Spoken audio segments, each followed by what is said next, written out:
ओम शांति। ओम शांति। 29/6/2025 प्रातः मुरली। ओम शांति। अव्यक्त बाप दादा रिवाज मुरली है या 31/12/2005 मधुबन। नए वर्ष में अपने पुराने संस्कारों को योग अग्नि में भस्म कर ब्रह्मा बाप समान त्याग और तपस्या और सेवा में नंबर 1 बनो। आज बाप दादा चारों ओर के चाहे सम्मुख बैठे हैं चाहे दूर बैठे हैं दिल के समीप है सर्व को 3 मुबारक दे रहे हैं। 1 नंबर 1 है जीवन की मुबारक है, दूसरी नवयुग की मुबारक है और तीसरी है आज के दिन वर्ष की मुबारक है। आप सभी भी नए वर्ष की मुबारक देने और मुबारक लेने आए हो। वास्तव में सच्ची दिल के खुशी की मुबारकें आप ब्राह्मण आत्मा लेते भी हो और देते भी हो। आज के दिन का महत्व है विदाई भी है और बधाई भी है। विदाई है पुराने साल तय और बधाई है जो नया साल आओगा उसकी। बाबा विदाई दे रहे हैं और बधाई भी दे रहे, दोनों चीज दे रहे। विदाई और बधाई का संगम है। आज के दिन को कहेंगे संगम का दिन। संगम की महिमा बहुत बड़ी है। आप सभी जानते हो कि संगम युग की महिमा के कारण आजकल पुराने और नए वर्ष के संगम को कितना धूमधाम से मनाते हैं। संगम युग की महिमा के कारण ही इस पुराने नए वर्ष के संगम की महिमा है। जहाँ 2 नदियाँ मिलती हैं संगम होता है, उनकी भी महिमा है। जहाँ नदी सागर का संगम होता है उसकी भी महिमा है, लेकिन सबसे बड़ी महिमा इस संगम युग की है, पुरुषोत्तम संगम युग की है। जहाँ आप ब्राह्मण अभाग्यवान आत्माएं बैठे हो, यह नशा है। बाबा बुझ रहे हैं अक्तम भाग्यवान अपने आप न मानो हो। आप बाप तक मुरली पढ़ रहे हैं, हम पुरुषार्थ कर रहे हैं और नई दुनिया में जान का। तो क्या फलक से कहेंगे हम इस समय पुरुषोत्तम संगम युग में रहते हैं। आप कलयुगी नहीं हो, संगम युगी हो। और इस संगम युग की विशेष महिमा क्यों है? क्योंकि भगवान और बच्चों का मिलन होता है, मेला होता है, मिलन होता है जो किसी भी युग में नहीं होता। तो मेला बनाने आई हो ना। अब बाबा बुझ रहा है कि सभी संगम युग में मेला नहीं होता, जो मेला इसमें होता है बाप और आत्माओं का। तो बाबा बुझ रहा है तुम मेला मिलन मनाने आई हो। आप मिलन में मेला मनाने के लिए कहाँ कहाँ से आई हो। कभी सपने में भी सोचा था कि ड्रामा में मुझ आत्मा का ऐसा भी भाग्य भरा हुआ है। आत्मा का परमात्मा से मिलन का भाग्य था और है। बाबा ने कहा कि तुमने पहले के बस सोचा था, सपने में भी नहीं सोचा होगा कमला बाबा मिल जाएगा। ये हमारे ड्रामे में हमारे पार्ट में है। बाप भी हर एक बच्चे को भाग्य की को देखते हुए खुश होते हैं। वाह भाग्यवान बच्चे, वाह आपने भाग्य को देख दिल में अपने प्रति वाह में वाह वाह मेरा भाग्य, वाह मेरा भाग्य, वाह मेरा बाबा, वाह मेरा भाग्य, वाह वाह मेरा ब्राह्मण परिवार, वाह यह वाह वाह के गीत ऑटोमेटिक दिल में गाते हुए रहना है। तो आज इस संगम युग के समय अपने अंदर सोच लिया है कि किस किस बातों को विदाई देनी है। सभी ने सोचा है, बाबा बुझ है, सब ने सोचा है। इस जो नया साल गया ना, पुराना साल गया, नया साल आएगा। पुराने साल में हमने अपने किन किन कमजोरियों को विदाई देनी है।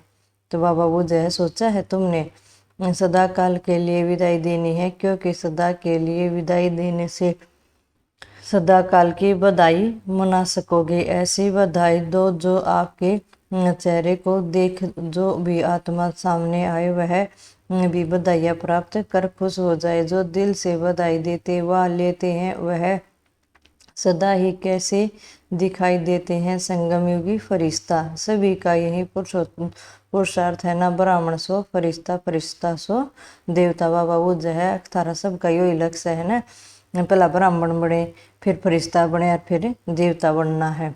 क्योंकि बाप को सब प्रकार के संकल्प व जो भी कुछ प्रवृत्ति का कर्म का बोझ है वह दे दिया है। बाबा बोझ है थारे जो भी संकल्प है, पुराने कर्मों का बोझ है, सब कुछ बाबा को दे दिया है ना। बोझ दिया है या थोड़ा सा रह गया है? बाबा ने कहा सारा बोझ मेरे तो दे दिया, अब थोड़ा बहुत तुमने रख लिया, क्योंकि थोड़ा भी बोझ फरिश्ता बनने नहीं देगा। और जब बाप बच्चों को बोझ लेने के लिए आए हैं तो बोझ देना मुश्किल है क्या? बाबा ने कहा जब मैं थारा बोझ लेना आया हूँ तो तुमने बोझ देने में भी कोई मुसीबत है कि हक तकलीफ है? बाबा तो बोझ देने भी मुश्किल है या सहज है? जो समझते हैं बोझ दे दिया वह हाथ उठाओ। दे दिया है देखना सोच के हाथ उठाना। बोझ दिया है अच्छा दे दिया है तो बहुत मुबारक हो। बाबा बुझ रहा है सोच समझ का हाथ उठाइयो सच्चे दिल तय। कमरा बाबा तो कितना बोझ दिया, बोझ कौन सा? मैं आत्मा का, मैं मेरा यो मेरा बेटा मेरी बेटी, मैं आत्मा को ने शरीर हूँ। तो बाबा ने कहा यो क्यों हुआ कहते हुए? तो बाबा ने कहा यो सब कुछ आ यो मेरा परिवार हमें कहा यो मेरा परिवार। तो बाबा ने कहा ये हो ये बोझ है, यो सारा बोझ मन न दे दो। बाबा कहे कि परिवार भी तेरा सब कुछ आ बाबा तेरा ही है, सब कुछ है मेरा कुछ भी नहीं थी, ये बोझ मांग रहा है बाबा।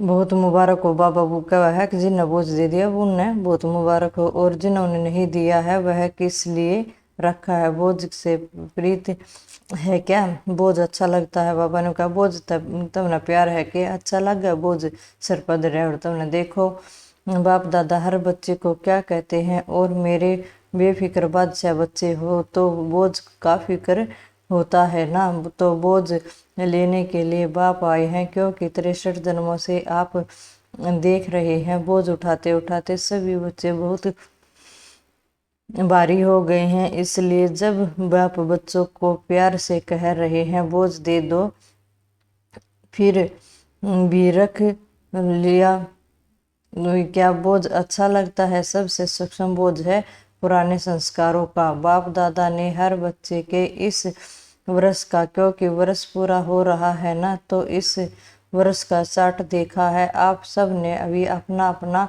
पूरे साल का चार्ट चेक किया है होगा। तो बाप दादा ने देखा कि कई बच्चों को इस पुराने संस्कार की आकर्षण कम हुई है, पुराने संबंध की भी आकर्षण कम हुई है, लेकिन पुराने संस्कार उनका बोझ मेजोरिटी में रहा हुआ है किसी न किसी रूप में, चाहे मनसा शुद्ध संकल्प नहीं, लेकिन व्यर्थ संकल्प का संस्कार अभी भी % में दिखाई देता है। बाबा ने सारा चार्ट देख लिया हमारा। बाबा ने कहा थारे पुराने संस्कारा का इबे भी बोझ रह रहा है भाई मन में बेशक व्यर्थ संकल्प नाते। बाबा पर ने कहा संस्कार तो मन में जो संस्कार हुआ तो व्यर्थ है ना। तो बाबा ने कहा पर कुछ ना कुछ तो भी रह रहा है। और तो बाबा ने कहा सब कुछ मने दे दो। बाबा ने सर कुछ साफ साफ दिखाई दी है, वाचा में भी दिखाई देता है, हमारे बोल में बाबा ने कहा क्या हम गुस्सा करें हैं तेज बोल दें, तो बाबा ने कहा उसमें भी थारे बोल में भी मने पुराने संस्कार दिखाई दे हैं। संबंध संपर्क में भी कोई ना कोई संस्कार अभी भी दिखाई देता है। जो आज बाप दादा सभी बच्चों को मुबारक के साथ साथ यही इशारा देते हैं कि यह रहा हुआ संस्कार समय पर धोखा देता भी है और अंत में भी धोखा देने के नियमित बन जाएगा। इसलिए आज संस्कार का संस्कार करो। हर एक अपने संस्कार को जानता भी है, छोड़ने चाहता भी है, तंग भी है, लेकिन सदा के लिए परिवर्तन करने में तीव्र पुरुषार्थ नहीं है। बाबा ने का छोड़ना भी चाहो हो तुम पर छोड़ नहीं सकते, तो इस पूरे बुरे संस्कार तंग भी हो और परिवर्तन करना भी चाहो, पर बाबा ने कहा तेज पुरुषार्थ करो। पुरुषार्थ करते हैं लेकिन तीव्र पुरुषार्थी नहीं है। कारण है तीव्र पुरुषार्थ क्यों नहीं होता? कारण यही है जैसे रावण को मारा भी लेकिन सिर्फ मारा नहीं जलाया भी, ऐसे मारने के लिए पुरुषार्थ करते हैं ना, थोड़ा बेहोश भी होता है संस्कार, लेकिन जलाया नहीं तो बेहोशी से बीच बीच में उठ जाता है। इसके लिए पुराने संस्कारों का संस्कार करने के लिए इस नई वर्ष में योग से जलाने का दृढ़ संकल्प का अटेंशन रखो। पूछते हैं ना इस नए वर्ष में क्या करना है? सेवा की तो बात अलग है, लेकिन पहले समय की बात है। योग लगाते हो। बाप दादा बच्चों को योग में अभ्यास कराते हुए देखते हैं। अमृत वेले भी बहुत पुरुषार्थ करते हैं, लेकिन योग तपस्या तप के रूप में नहीं करते। प्यार और याद जरूर करते हैं, रूरिहान भी बहुत करते हैं, शक्ति भी लेने का अभ्यास करते हैं, लेकिन याद को इतना पावरफुल नहीं बनाया है। जो संकल्प करो विदाई तो विदाई हो जाए। योग को योग अग्नि के रूप में कार्य में नहीं लगाते, इसलिए योग को पावरफुल बनाओ। एकाग्रता की शक्ति विशेष संस्कार भस्म करने में आवश्यक है। जिस स्वरूप में एकाग्र होने चाहो, जितना समय करना एकाग्रत होने चाहो, ऐसा एकाग्रत संकल्प किया और भस्म। बाबा ने कहा है, एक लिमकती एक आत्मा समझो और ना देह समझो, ना कोई देह के संबंध समझो। तो बाबा ने कहा है, जब तारा तीव्र पुरुषार्थ हो सकेगा। इसको कहा जाता है योग अग्नि। नामी ग्रामी समाप्त। मारने में फिर भी लाश तो रहती है ना। भस्म होने के बाद नाम निशान खत्म हो जाता है। जब बाबा का है आदमी के मुंह के शरीर ने थोड़ी न रखे हैं, कति जला दें। तो बाबा ने कहा, तुमने अपने पुराने संस्कार जलाने हैं, आगा में उसने रख लें थोड़े बहुत, तब वही बढ़ते बढ़ते घने हो जाए। तो बाबा ने कहा, उनने कति भस्म करना है। तो इस वर्ष योग पावरफुल स्टेज पर लाओ। जिस स्वरूप में रहने चाहो, मास्टर सर्वशक्तिमान ऑर्डर करो। समाप्त करने की शक्ति आप ऑर्डर से नहीं माने, यह हो नहीं सकता। मालिक हो, मास्टर कहलाते हो ना, तो मास्टर ऑर्डर करो। और शक्ति हाजिर नहीं हो तो क्या वह मास्टर है?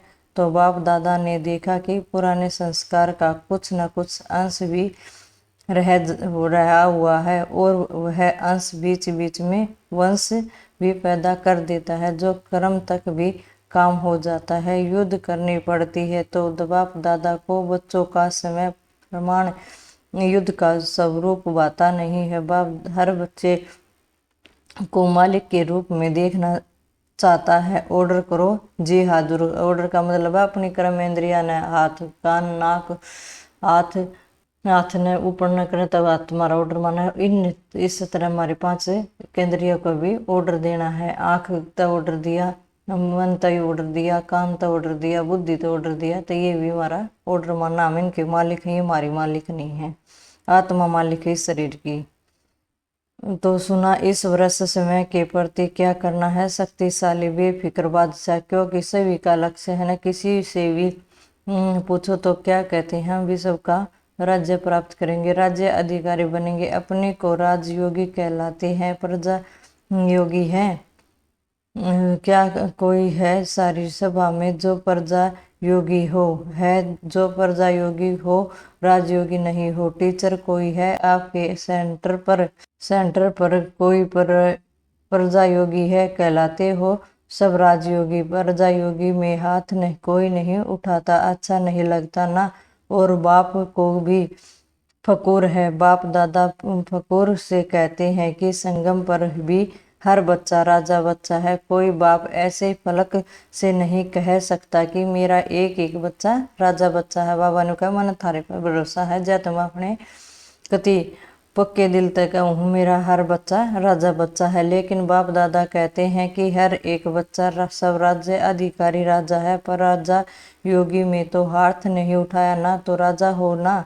लेकिन ऐसा ढीला डाला राजा नहीं बनाओ जो ऑर्डर करो और आवे ही नहीं। बाबा ने कैसा ढीला डाला राजा नहीं बनना, अकबर जाते ऑर्डर करे और आवे ना। कमजोर रहना, राजा नहीं बनना है। पीछे वाले कौन हो जो समझते हो राजयोगी हैं, वह हाथ उठाओ। ऊपर भी बैठे हैं, गैलरी में भी बैठे हुए हाथ हिला रहे हैं। आज हॉल में 18,000 भाई बहनें बैठे हैं। बाप दादा देख रहे हैं, हाथ उठाओ ऊपर वाले। तो अभी यह लास्ट टर्न में शुरू हो जाएगा, तो 3 महीने बाप दादा देते हैं। ठीक है देवी, बाबा 3 महीने दे है, आक दे दो तुमने 3 महीने, आक अपना पुराने संस्कार ने भस्म कर सको हो। होमवर्क देंगे, क्योंकि यह बीच बीच का होमवर्क भी लास्ट पेपर में जमा होगा। बाबा ने कहा होमवर्क का जो घर पर हमने अपना काम करना अकेले में, तो बाबा ने कहा दे दूँ, यो लास्ट के पेपर में थारे जमा होगा। तो 3 महीने में हर एक अपना चार्ट चेक करना कि मैं मास्टर सर्वशक्तिमान होकर किसी भी कर्मेंद्री को, किसी भी शक्ति को जब ऑर्डर करे, जो ऑर्डर करे वह प्रैक्टिकल में ऑर्डर माना या नहीं माना या नहीं माना कर सकते हो। बाबा बुझ है 3 महीने दिए मैं, और अपने 3 महीने पाछा तुमने ना अपना चेक करना है कि हमारी कर्मेंद्री मारा कितना कहना मान्या कि नहीं मान्या।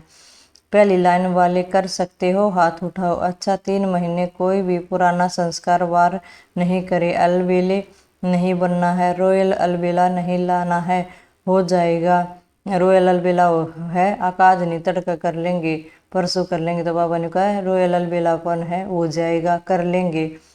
तब बाप दादा से बहुत मीठी मीठी बातें करते हैं, कहते हैं बाबा आप फिक्र नहीं करो, हो जाएगा।